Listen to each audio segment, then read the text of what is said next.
Hello दोस्तों, कैसे हैं आप सब लोग। उम्मीद है कि आप सब बढ़िया होंगे, अपनी तैयारी को बेहतर तरीके से कर पा रहे होंगे। जैसा कि आपको पता है कि हमारी बायोलॉजी की क्लासेस प्रॉपर चल रही हैं और 3 क्लासेस हमारी हो चुकी हैं। आज हमारी 4th क्लास है दोस्तों। तो चलिए आज का सेशन देखते हैं। इसमें जो इम्पोर्टेंट क्वेश्चन हमारे आरआरबी ग्रुप डी एनटीपीसी जो भी एग्जाम में पूछे गए हैं उनको आज हम लोग स्टार्ट करते हैं। तो ठीक है।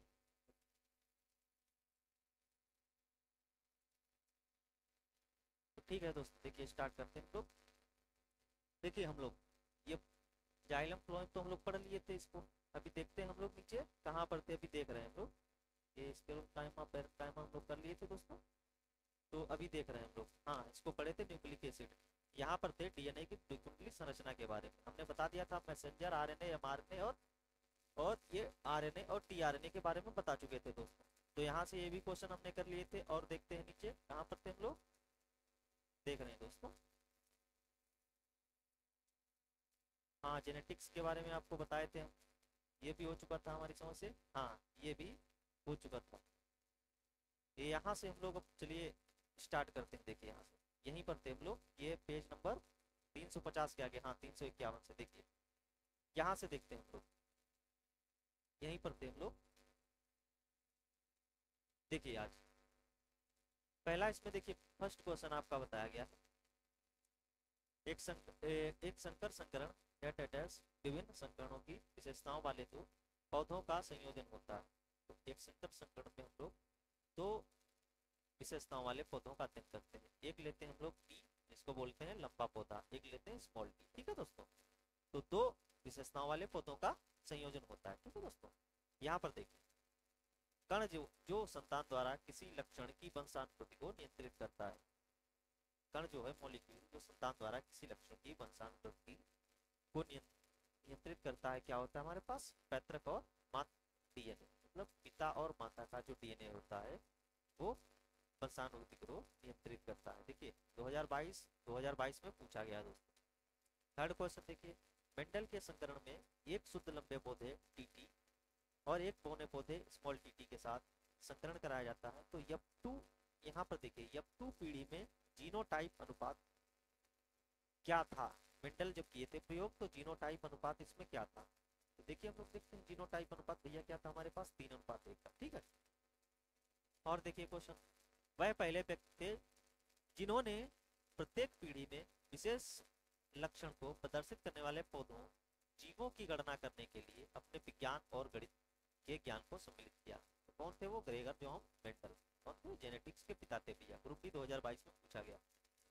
यहाँ पर देखिए capital T small T capital W small W, gene प्रारूप वाले निर्मित युग्मों का प्रतिशत कितना होगा, 25%, मतलब 25%। अब देखिए यहाँ कैपिटल टी है यहाँ पर, मतलब लंबा पौधा छोटा पौधा उसके बाद फिर लंबा फिर छोटा।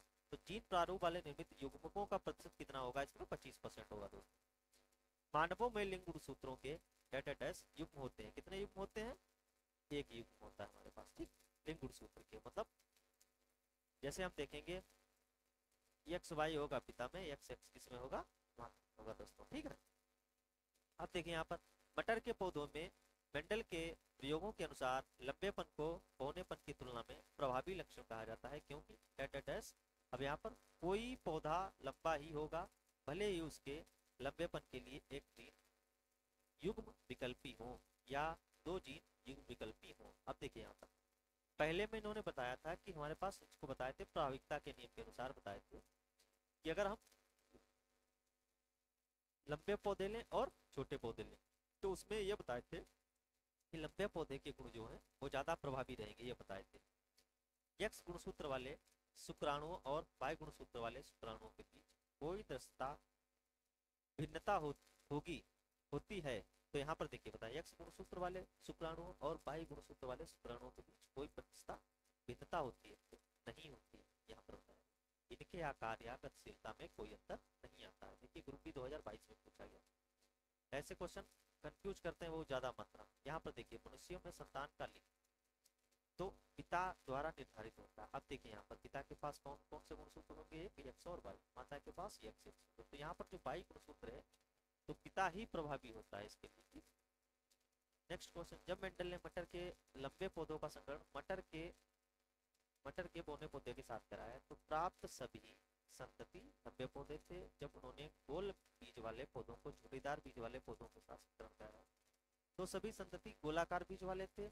यदि वे झुर्रीदार बीजों वाले लंबे पौधों का संकरण गोल बीज वाले बोने पौधों के साथ कराएं तो प्राप्त संतति वाले कैसे होंगे।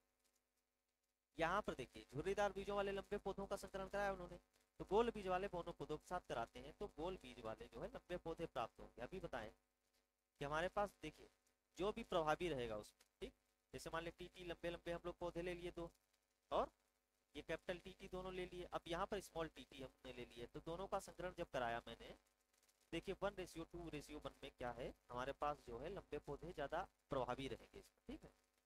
मानव नरों में मौजूद लिंग गुणसूत्र XY है, इसके बीच अंतर है, X गुणसूत्र बड़ा होता है जबकि Y गुणसूत्र छोटा होता है। देखिए इंपॉर्टेंट एकदम क्वेश्चन, यहाँ से भी आपका क्वेश्चन बन जाता है ग्रुप डी 2022 में। देखिए बिल्कुल नंबर 1 क्वेश्चन, आपको ये इस पर स्टार लगा लीजिए आप लोग, ठीक है। इस पर क्या करना है आपको स्टार लगा लेना, ये मोस्ट इंपॉर्टेंट क्वेश्चन आपका पूछ दिया जाएगा। इसमें X बड़ा गुणसूत्र होगा या Y बड़ा होगा, तो X बड़ा होगा हमारे पास और Y छोटा गुणसूत्र होगा, इसको ध्यान रखना। चलते हैं नेक्स्ट क्वेश्चन देखते हैं। लक्षणों की वंशागति को नियंत्रित करने वाले नियमों की खोज के सफल होने का एक कारण था। उन्होंने संतति की संख्यात्मक गणना की और क्या बताए थे कि एक बार में उन्होंने एक ही लक्षण का अध्ययन किया, एक ही बार में उन्होंने एक ही लक्षण का अध्ययन किया दोस्तों, ठीक है। अब देखिए यहाँ पर फिर एक क्वेश्चन बताया गया, ये भी 2022 में पूछा गया। देखिए यहाँ से यदि मेंडल ने F2 पीढ़ी का अध्ययन नहीं किया होता तो क्या होता। F2 पीढ़ी का अध्ययन नहीं करते तो क्या वह पता नहीं लगा पाते कि अप्रभावी लक्षण नष्ट नहीं होते।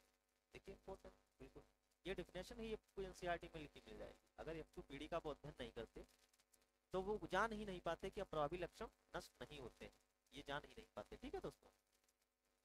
नेक्स्ट क्वेश्चन देखिए, पीले पौधों वाले तद्रुप प्रजनन वाले एक लंबे मटर के पौधे का संकरण हरे बीज वाले तद्रुप प्रजनन वाले बौने मटर के पौधे पर कराया गया तो यपन पीढ़ी में सभी पौधे लंबे थे। इस प्रयोग का निष्कर्ष निकाला जा सकता है लंबापन जो है आपका बौने पर प्रभावी था, ठीक है।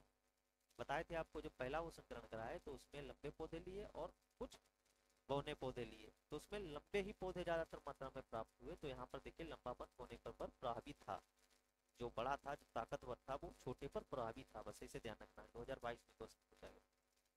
सामान्य मनुष्य में डेटा डैश जोड़ी अलैंगिक गुणसूत्र होते हैं, कितने अलैंगिक जोड़ी 22 गुणसूत्र। एक जोड़ी जो हमारे पास होंगे एक जोड़ी वो लैंगिक होंगे, एक जोड़ी लैंगिक, बस इसको ध्यान रखना है। अब यहाँ पर देखिए एक सामान्य मनुष्य में कितने गुणसूत्र होते हैं, लिंग गुणसूत्र आपके पास 2 होंगे, ठीक है। जैसे XY होगा पिता के पास और XX होगा माता के पास, ठीक, इसको ध्यान रखना। अब देखिए यहाँ पर लड़की के जन्म के कारक गुणसूत्र होते हैं और माता के गुणसूत्र XX प्रभावी होंगे इसमें, ठीक है। देखिए आपका 2021 में पूछा गया, ये भी 2022 में पूछा गया था। सामान्य मनुष्य में कितने लिंग गुणसूत्र, 2 जो है आपके पास लिंग गुणसूत्र होंगे, ध्यान रखना इसको, ठीक है दोस्तों। अब चलते हैं नेक्स्ट क्वेश्चन की तरफ, देखते हैं नेक्स्ट क्वेश्चन क्या बोला गया।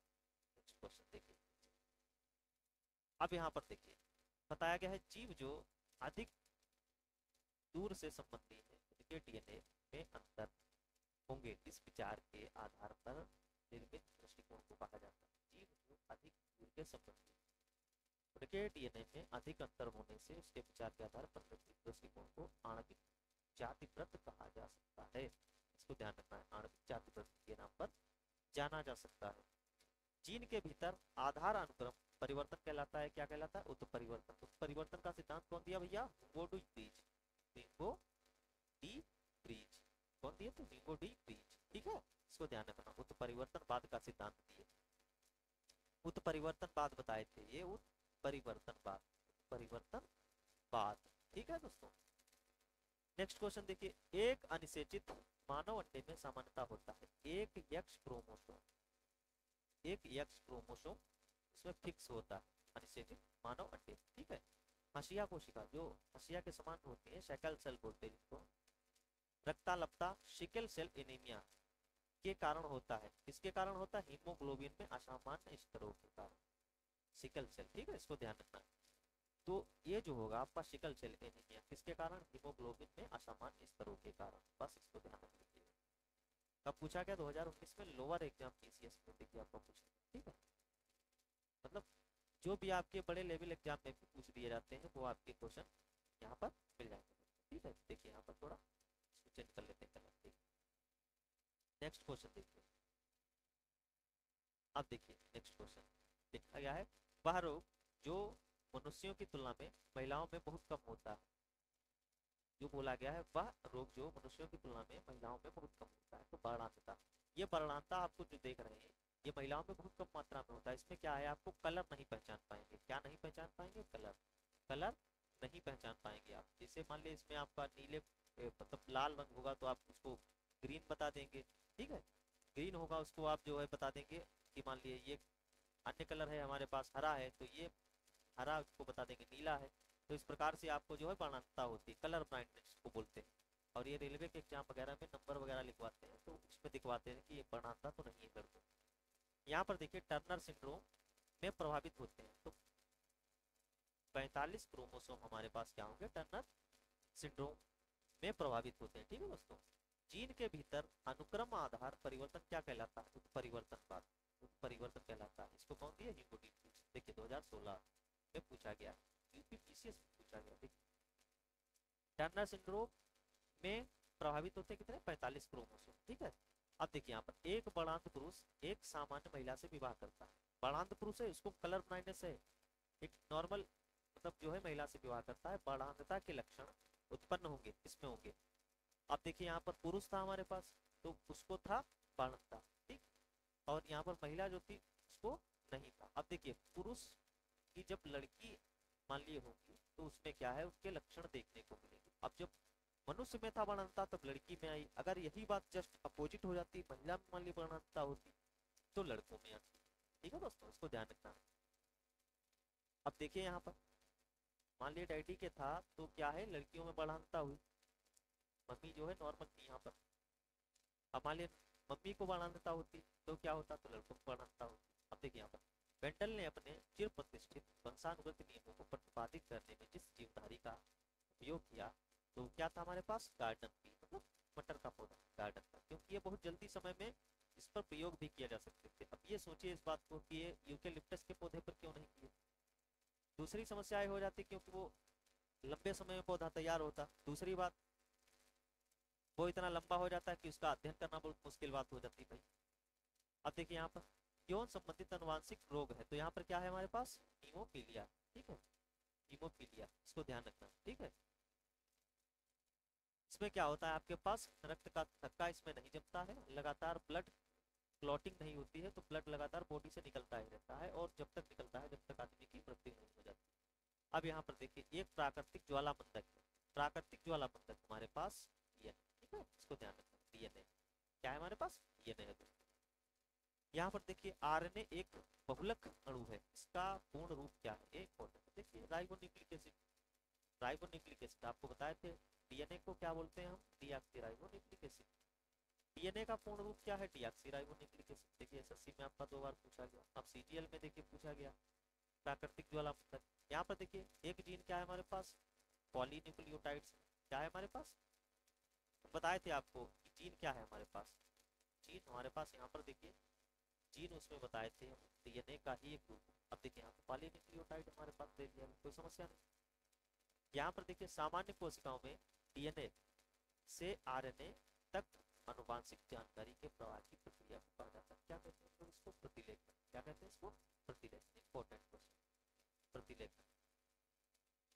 कब पूछा गया आपका? देखिए 2019 में। इसमें पूछा गया आपका सीपीयू असाइन। अब देखिए यहाँ पर ये क्वेश्चन जो आपका था 17 में पूछा गया था, 18 में पूछा गया था और 18 में लगातार जीन हमारे पास पॉलीन्यूक्लियोटाइड्स। डीएनए को प्रमुख रूप से डेटाडेस कोशिका में संग्रहित किया जाता है। इसमें नाभिक कोशिका आपको बताए थे।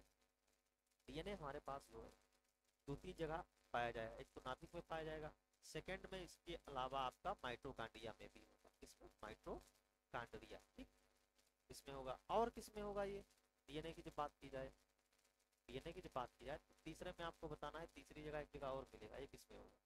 अब देखिए आप नाभिक के अतिरिक्त डेटेटेस कोशिका में डीएनए उपस्थित होता है माइटोकांड्रिया, वही बताया आपको, देखिए जस्ट इसके ऊपर माइटोकांड्रिया में भी होगा। वह क्रिया जिसे कभी कभी न्यूनीकरण विभाजन कहा जाता है, क्योंकि यह शुक्राणु और अंडे बनाने के लिए सूत्रों की संख्या को सामान्य संख्या से आधा कर देता है। वह प्रक्रिया क्या कहलाती है? न्यूनीकरण विभाजन। क्या होगा हमारे पास? अर्धसूत्री विभाजन। क्या होगा हमारे पास? अर्धसूत्री विभाजन। देखिए दोस्तों 2023 एमटीएस के एग्जाम में पूछा गया हवलदार।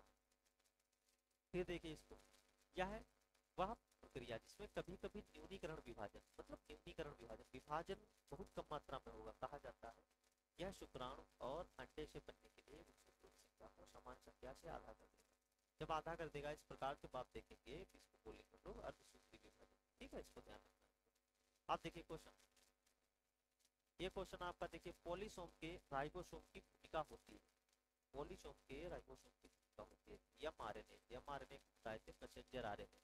मैसेंजर आरएनए का प्रोटीन के रूपांतरण में मदद करता है। तो मैसेंजर आरएनए देखिए पॉलीसोम के राइबोसोम की भूमिका एमआरएनए के प्रोटीन रूपांतरण के मदद करना जैसी होती है। ठीक है, 2022 में पूछा गया आपका, देखिए CHSL। अब देखिए मानव लिंग गुणसूत्र बच्चे का लिंग निर्धारण करते हैं जहाँ XX का परिणाम है। अगर दोनों XX गुणसूत्र हमारे पास तो गर्ल मतलब लड़की का जन्म होगा यहाँ पर। इसको ध्यान रखिए आप। SSC GD 11/3/2019 में क्वेश्चन पूछा। एक मानव कोशिका में गुणसूत्र होते हैं। मानव कोशिका में 46 गुणसूत्र होंगे, इसको ध्यान रखना। कितना? देखिए कितनी बार पूछा गया आपका।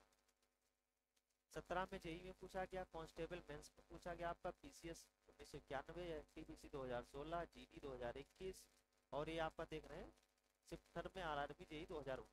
कितनी बार क्वेश्चन पूछा गया आपका, इसको देखते हुए।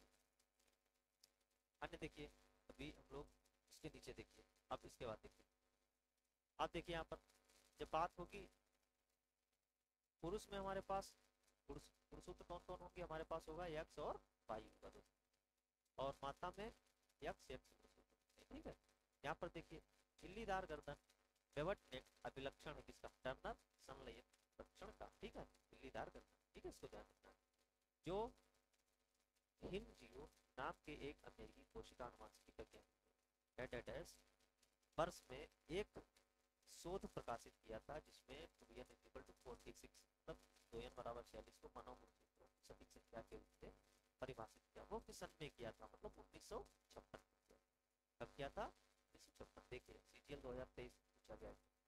नजदीक के क्वेश्चन है आपके जो आपके पूछे जा रहे हैं एग्जाम में। अब देखिए यहाँ पर फिर हम लोग देखते हैं, इससे अन्य रिलेटेड क्वेश्चन हम लोग देख लेते हैं। देखिए यहाँ पर विल्सन रोग।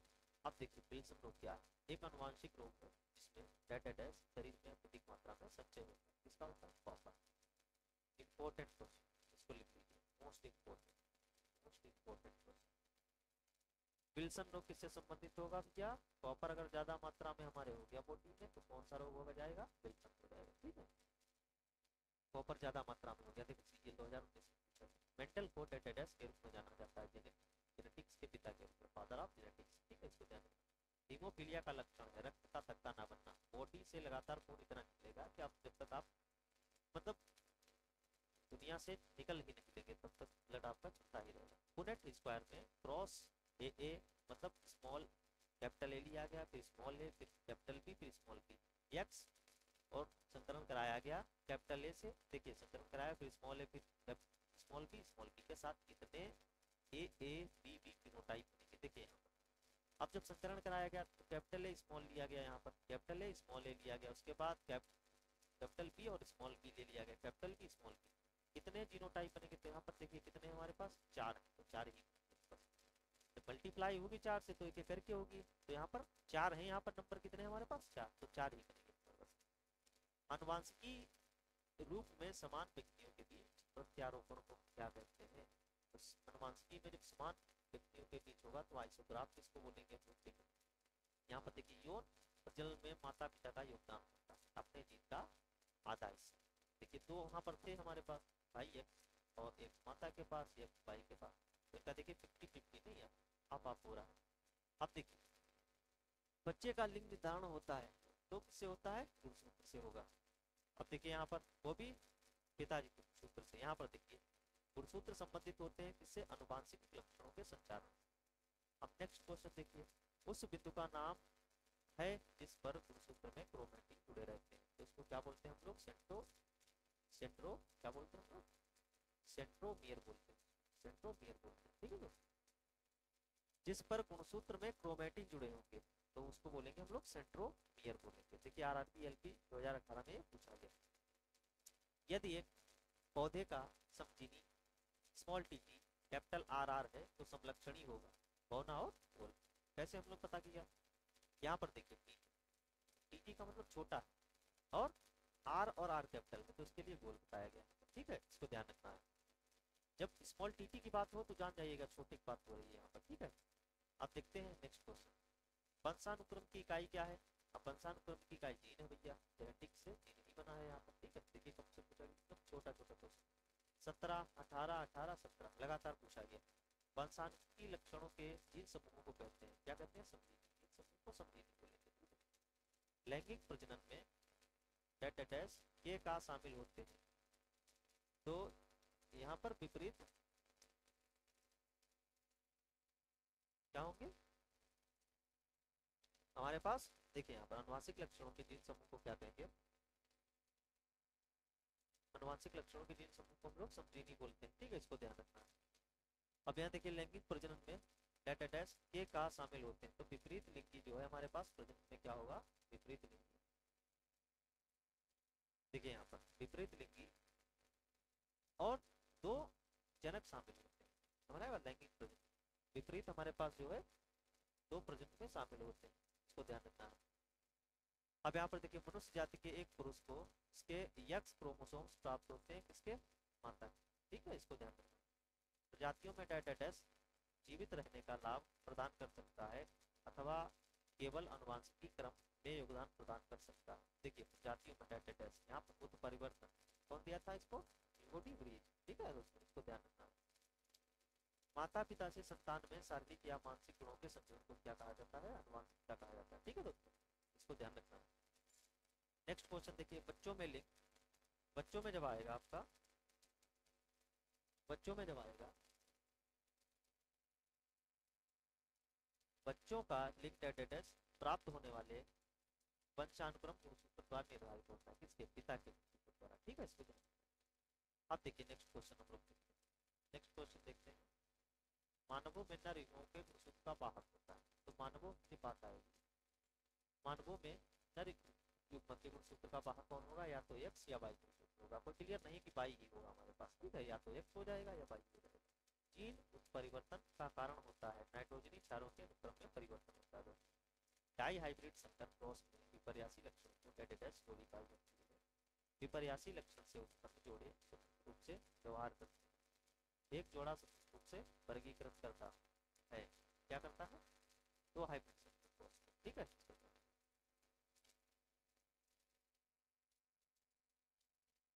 यदि मनुष्यों के गुणसूत्रों की संख्या 46 है तो मनुष्यों में दैहिक कोशिकाओं की संख्या कितनी है? 46 है। ठीक है, ग्रुप बी 2018 में पूछा है। यहाँ पर देखिए मानव शुक्राणु में गुणसूत्र मौजूद होते हैं, कितने यहाँ पर?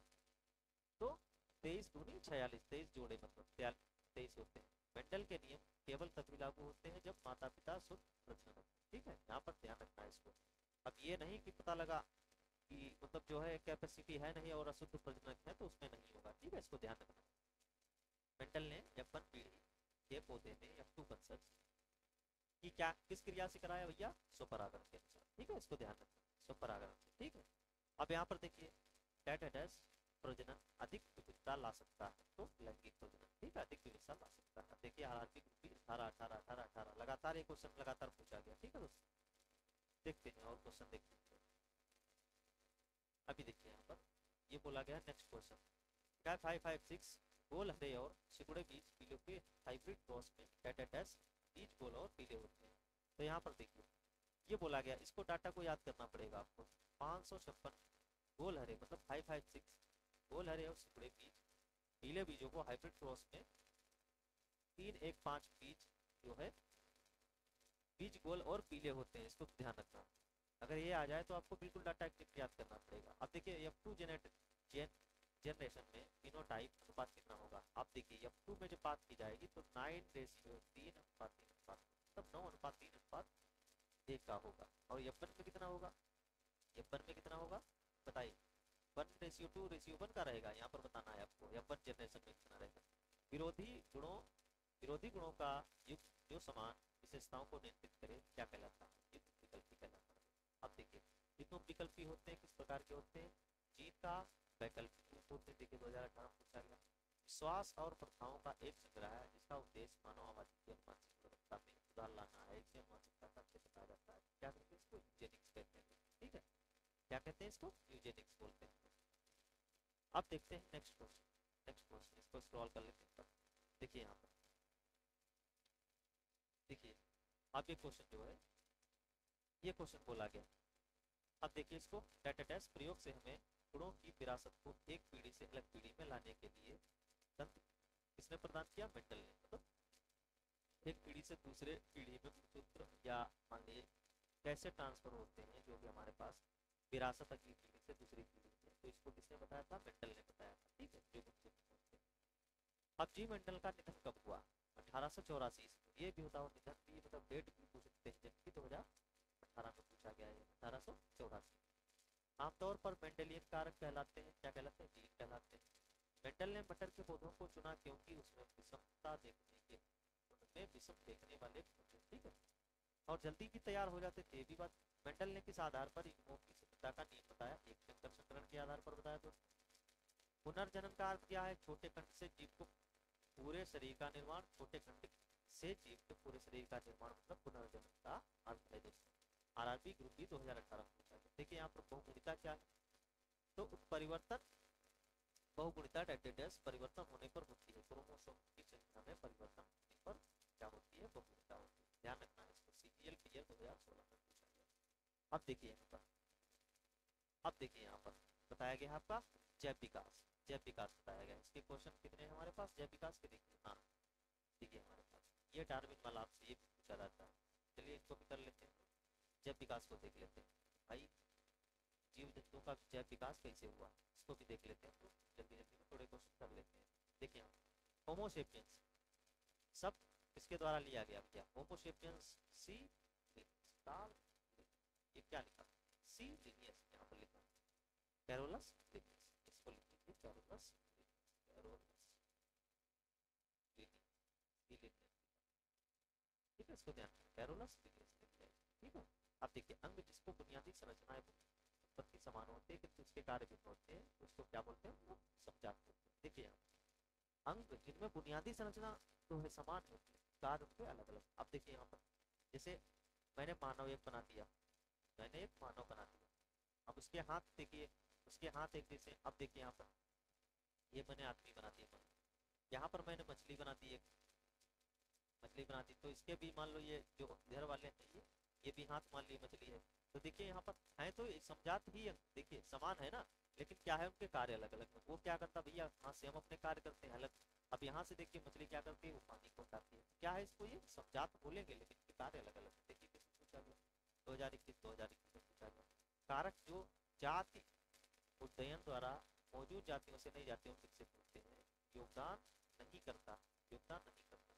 क्या बोला गया कि जब मौजूदा जातियों से नई जातियों सिद्ध होती है में योगदान नहीं करता तो अपसारी विकास योगदान नहीं करता। 2021 में विकासवाद का सिद्धांत कौन दिया? Charles Robert Darwin. मतलब थ्योरी ऑफ इवोल्यूशन कौन दिए थे? Charles Darwin. अब देखिए डेटाटेस काल में भारत में शुतुरमुर्ग पाए जाते थे पुरापाषाण काल में। कब बताया गया? पुरापाषाण काल में, इसको ध्यान रखना है। अब देखिए यहाँ पर क्वेश्चन नंबर सब उत्परिवर्तन मुख्यतः संदर्भित है आनुवांशिक गलती से। उत्परिवर्तन आनुवांशिक गलती से संबंधित है। कब पूछा गया? 2019। जनसंख्या परिवर्तन का एक महत्वपूर्ण निर्धारक है प्रवचन, इसको ध्यान रखना है। अधिग्रहित चरित्र की विरासत के रूप में प्रतिपादन किसने किया? Jean Baptiste Lamarck. इसको ध्यान रखना है। उत्परिवर्तनवाद का सिद्धांत किसने किया? हुगो डिग्रीज। अभी मैंने बताया। देखिए कब पूछा गया आपका? 15 और 17 में पूछा गया। अब देखिए यहाँ पर पृथ्वी पर एक बड़े उल्कापिंड प्रभाव से डायनासोर विलुप्त हो गए। तो सिद्धांत किसने ये दिया था? Luis Alvarez. एक उल्कापिंड गिरा भैया और सब डायनासोर खत्म हो गए। कौन बताया? ये लुइस अल्वारेज बताया। ठीक, अब आप देखिए प्राकृतिक चयन तंत्र को वर्णित करने के लिए पद्धति के रूप में योग्यतम की जीविता वाक्यांश किसने दिया? हर्बर्ट स्पेंसर ने बताया। योग्यतम की जीविता के बारे में किसने बताया? हर्बर्ट स्पेंसर ने बताया। ठीक है दोस्तों, आप देखते हैं 20वीं सदी के डार्विन हैं, क्या है? Ernest mayor. 20वीं सदी के डार्विन कौन है भैया? 20वीं सदी के अर्नेस्ट मेयर को 20वीं सदी का बोला जाता है डार्विन। ठीक है 2020। और क्वेश्चन देख लेते हैं, लास्ट क्या बताया गया अभी और देखिए।